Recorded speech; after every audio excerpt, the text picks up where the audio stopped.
पिछले वीडियो में मैंने आपको वॉइस के बारे में बताया था कि वॉइस क्या होता है, वॉइस के डिफिनेशन को बताया गया था, वॉइस कितने प्रकार के होते हैं उसको बताया गया था, एक्टिव वॉइस का डिफिनेशन, पैसिव वॉइस का डिफिनेशन बताया गया था और फिर प्रेजेंट के डिफरेंट टेंस को कैसे एक्टिव से पैसिव में बदलते हैं उसको बताया गया था। आज मैं आपको प्रेजेंट कंटीन्यूअस टेंस का कैसे एक्टिव से पैसिव बनाते हैं उसको मैं बताऊँगा। तो प्रेजेंट कंटीन्यूअस का देखिए,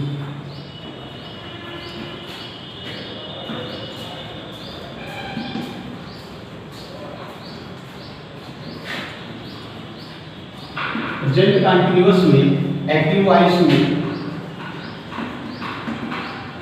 एक्टिव में is am are plus V one plus I N E होता है और पैसिव में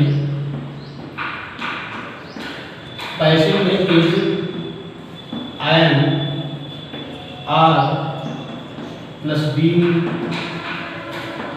प्लस बी और सब्जेक्ट को ऑब्जेक्ट और ऑब्जेक्ट को सब्जेक्ट बनाया जाता है।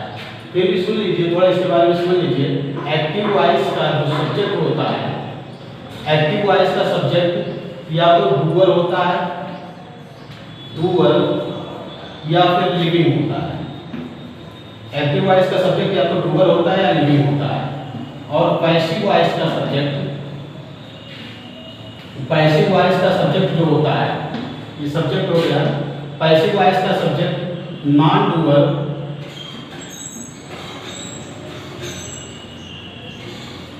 और नॉन लिविंग होता है। नॉन डूअर नॉन लिविंग होता है और लिविंग भी होता है। इसको थोड़ा समझ लीजिए कैसे ये नॉन डूअर नॉन लिविंग और डूअर लिविंग होता है। एक्टिव वॉइस में सब्जेक्ट जो होगा वह या तो डूअर होगा, डूअर मीन्स होता है कार्य करने वाला, लिविंग या सजीव होगा। और इसका क्या होगा, नॉन डूअर या नॉन लिविंग होगा। जैसे देखिए, जैसे इसमें देखिए, जैसे वह आम खा रहा है, वह आम खा रहा है, तो क्या हो गया, वह राम लिख देते हैं, राम आम खा रहा है। देखिए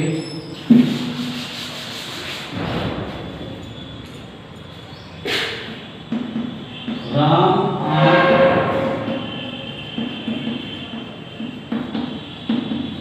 खा रहा है, तो क्या हो जाएगा, Ram is eating a mango. अब यही देखिए पैसिव वॉइस का जो होगा, आम खाया जा रहा है, आम खाया जा रहा है, आम खाया जा रहा है। Mango is being eaten, mango is being eaten, a mango. अब यहाँ देखिए, a mango is being eaten किधर। अब यहाँ राम जो है, राम क्या है, राम जो सब्जेक्ट है या डूअर, डूअर मतलब आप खाने का काम क्या कर रहा है, कौन कर रहा है, राम कर रहा है। और ये क्या है, लिविंग भी है। तो मतलब एक्टिव वॉइस का सेंटेंस को पहचानने के लिए आपको यही देखना है कि जो सब्जेक्ट है वह या तो डूअर या तो लिविंग होना चाहिए। और यहाँ देखिए, अ मैंगो जो है ये क्या है, ये नॉन डूअर है, नॉन डूअर और क्या, नॉन लिविंग, नॉन डूअर और नॉन लिविंग होता है।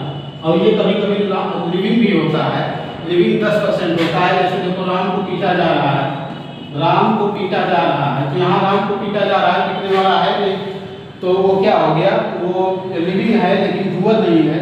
अगर सब्जेक्ट लिविंग है, वह कार्य नहीं कर रहा है, तो वो पैसिव वॉइस में होगा। अगर सब्जेक्ट लिविंग है, कार्य कर रहा है, तो वह वाक्य एक्टिव वॉइस में होगा। अब इसको एग्जांपल से देखिए, एग्जांपल से समझिए इसको, एक एक एग्जांपल से। जैसे देखिए, इसमें पहला एग्जांपल लेते हैं। जैसे इसके पहले स्ट्रक्चर को समझ लीजिए। जैसे इसमें क्या होता है, सब्जेक्ट होगा, हेल्पिंग वर्ब होगा, मेन वर्ब होगा और फिर क्या होगा, ऑब्जेक्ट होगा, एक्टिव वॉइस। और पैसिव जब इसको बनाते हैं तो ऑब्जेक्ट को क्या कर देते हैं, सब्जेक्ट बना देते हैं। ऑब्जेक्ट सब्जेक्ट होगा, उसके बाद हेल्पिंग वर्ब लिखा जाएगा। मेन वर्ब का थर्ड फॉर्म आएगा यहाँ थर्ड फॉर्म आएगा, यहाँ B1 B2 B3 कुछ भी आ सकता है। उसके बाद फिर क्या करते हैं, सब्जेक्ट को क्या कर देते हैं, ऑब्जेक्ट बनाते हैं। यहाँ इससे पहले कोई प्रीपोजिशन लगाते हैं, बाई मान लीजिए, बाई क्या हो गया, फिर सब्जेक्ट लिखते हैं। यहाँ कोई भी प्रीपोजिशन लगाकर सब्जेक्ट को क्या करते हैं, ऑब्जेक्ट बनाते हैं।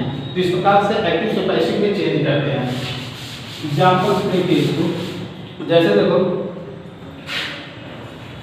Ramesh is eating a mango. Ramesh is eating a mango, इसका एक्टिव से पैसिव बनाना है। तो एक्टिव से पैसिव बनाते समय हम क्या करते हैं, जो एक्टिव वॉइस है, ये एक्टिव वॉइस का सेंटेंस है, एक्टिव। अब जब हम एक्टिव से पैसिव बनाते हैं तो सबसे पहले एक्टिव वॉइस के ऑब्जेक्ट को पैसिव वॉइस का सब्जेक्ट बनाते हैं। तो क्या लिखते हैं यहाँ, a mango is, active verb same रहेगा इज, उसके बाद बीइंग लिखेंगे क्योंकि एक्टिव वॉइस में B1 के बाद आईएनजी आता है, इसमें इज मार, फिर बीइंग आएगा, फिर B3 आएगा। बीइंग उसके बाद होगा ईटन, फिर by Ramesh, eaten by Ramesh. इस प्रकार से हम क्या करते हैं, प्रेजेंट कंटीन्यूअस टेंस को एक्टिव वॉइस से पैसिव वॉइस में चेंज करते हैं। लेकिन एक चीज याद रखेंगे कि सेंटेंस जिसमें जिस सेंटेंस में आए, जैसे ये मान लीजिए कि Ramesh is eating a mango, ये अफर्मेटिव सेंटेंस है, तो इसका जो पैसिव वॉइस बनेगा वो भी अफर्मेटिव बनेगा। अगर निगेटिव है तो निगेटिव पैसिव वॉइस बनेगा, इंट्रोगेटिव है तो इंट्रोगेटिव भी पैसिव वॉइस बनेगा। अब देखिए एक सेंटेंस निगेटिव का देखिए, निगेटिव में जैसे देखो Sita is not reading her book. Sita is not reading her book, तो इसमें क्या हो जाएगा, हर बुक जो है ये ऑब्जेक्ट है, इसको सब्जेक्ट बनाएंगे। तो her book is not being read इसको पढ़ते हैं रीड बाय सीता। ये निगेटिव सेंटेंस, ये एक्टिव वॉइस है और इसका पैसिव वॉइस ये है। अब देखो इस सेंटेंस में क्या किया गया है, इसके ऑब्जेक्ट को सब्जेक्ट बनाया गया है, उसके बाद हेल्पिंग वर्ब को लिखा गया। इसके सेंटेंस में चेंजिंग नहीं हुआ है, सेंटेंस उसी प्रकार से है जैसे ये निगेटिव है, इसी प्रकार ये भी निगेटिव है। इसके ऑब्जेक्ट को सब्जेक्ट बना दिया गया, हेल्पिंग वर्ब लिखा गया, नॉट, फिर क्रिया का थर्ड फॉर्म आया, बीइंग लिखा गया, और उसके बाद सब्जेक्ट को बाय लगाकर ऑब्जेक्ट बना दिया गया। अब इंट्रोगेटिव सेंटेंस को आप समझेंगे, इंट्रोगेटिव सेंटेंस में कैसे बनेगा, जैसे देखिए तीसरा देखिए, जैसे जैसे देखिए is Ramesh going to market, is Ramesh going to market. ये एक्टिव वॉइस है, इसको पैसिव बनाना है, तो इसके रूप में परिवर्तन नहीं करना है। जो सेंटेंस है जैसे इंट्रोगेटिव का है तो इंट्रोगेटिव में ही रहना है इसको। अब मार्केट को सब्जेक्ट लाएंगे तो क्या हो जाएगा, is market being gone by Ramesh, is market gone by Ramesh. ये क्या हो जाएगा, ये पैसिव वॉइस का है, पैसिव वॉइस का है। अब यहाँ ये पैसिव वॉइस हो गया, तो इसमें क्या किया गया, जैसे है कि रमेश गोइंग टू मार्केट, तो सबसे पहले हम क्या करते हैं, सेंटेंस को देखेंगे, सेंटेंस कैसा है, इंट्रोगेटिव सेंटेंस है। अब इंट्रोगेटिव सेंटेंस को आपको इंट्रोगेटिव में ही पैसिव वॉइस बनाना है। केवल इसको क्या करते हैं, इसके ऑब्जेक्ट को सब्जेक्ट, सब्जेक्ट को ऑब्जेक्ट, और क्या होता है वर्ब का थर्ड फॉर्म लगता है, प्रेजेंट कंटीन्यूअस है तो हेल्पिंग वर्ब सेम रहेगा, लेकिन इसमें क्या करते हैं, बीइंग लगा देते हैं, बीइंग का प्रयोग होता है।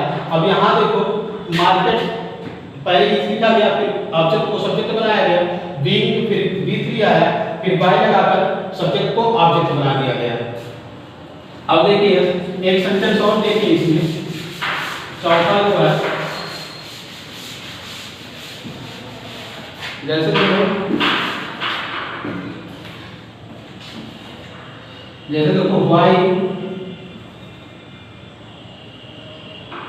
why are you not completing your homework? Completing your homework, ये सेंटेंस एक्टिव वॉइस का है। अब इसका भी आपको रूप नहीं चेंज करना है, इसको कैसे बनाएंगे उसको देखिए। एक्टिव वॉइस का सेंटेंस है, यहाँ एक्टिव लिख देता हूँ, एक्टिव, फिर क्या होगा इसका पैसिव, पहले वाई लिखेंगे, इसके रूप में परिवर्तन नहीं करना है, वाई। अब उसके बाद योर होमवर्क, अब योर होमवर्क के साथ हम क्या लगाएंगे, इज लगाएंगे, आर लगाएंगे, तो क्या होगा, यहाँ सिंगल मान लेते हैं, why is your homework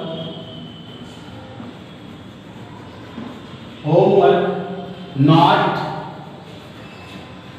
completed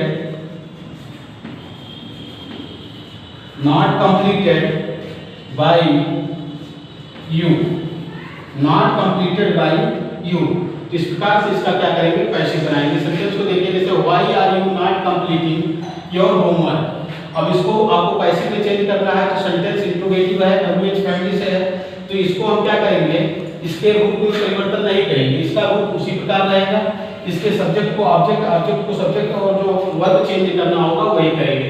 तो वाई लिखा गया इज योर होमवर्क नॉट, उसके बाद होगा बीइंग,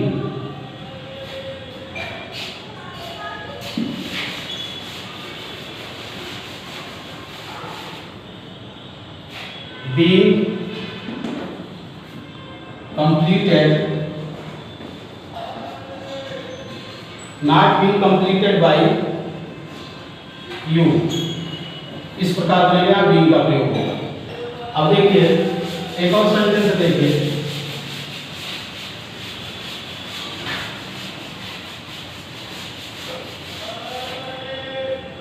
हाउ मेनी मैंगो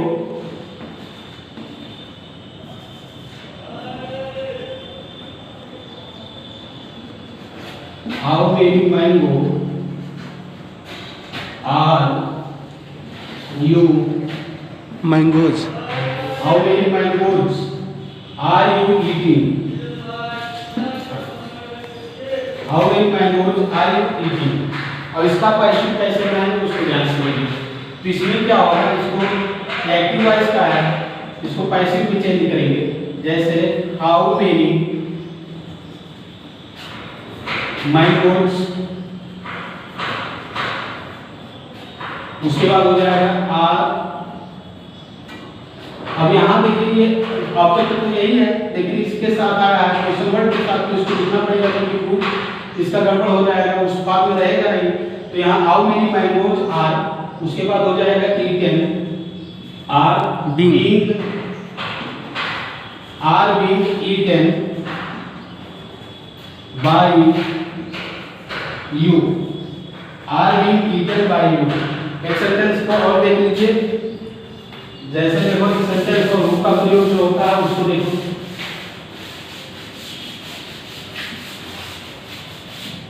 जैसे देखिए who is completing, who active voice का है, who is completing his homework, who is completing his homework। Clear. तो इस प्रकार से अब कैसे इसको पैसिव बनाएंगे उसको देखिए। तो पैसिव में क्या होता है, जैसे मान लीजिए यहाँ सब्जेक्ट है, एकदम क्लियर हो गया, तो क्या करते हैं, इसका रूप नहीं बदलना है आप। बहुत से लोग क्या करते हैं, जैसे लिख देते हैं होमवर्क, बच्चे इसी में ज्यादा हिज होमवर्क, इसी में गलती ज्यादा करते हैं, इसको ध्यान से समझ लीजिए। जैसे देखो हिज होमवर्क, हिज होमवर्क, उसके बाद is being completed by whom। तो ये सही नहीं, ये गलत हो गया क्योंकि इसका रूप बदल गया। देखिए ये इंट्रोगेटिव था, यहाँ ये सेंटेंस की शुरुआत किससे हो गई, एक सब्जेक्ट से हो गया, अफर्मेटिव में आने लगा, बाय whom तो बाद में लगा है, लेकिन ये सेंटेंस क्या हो गया, गलत हो गया। इसका कैसे सेपरेट है उसको ध्यान से समझो, इस प्रकार आपको बनाना नहीं है। क्या करेंगे, सबसे पहले बाय whom लिखेंगे, बाय whom इज हिज होमवर्क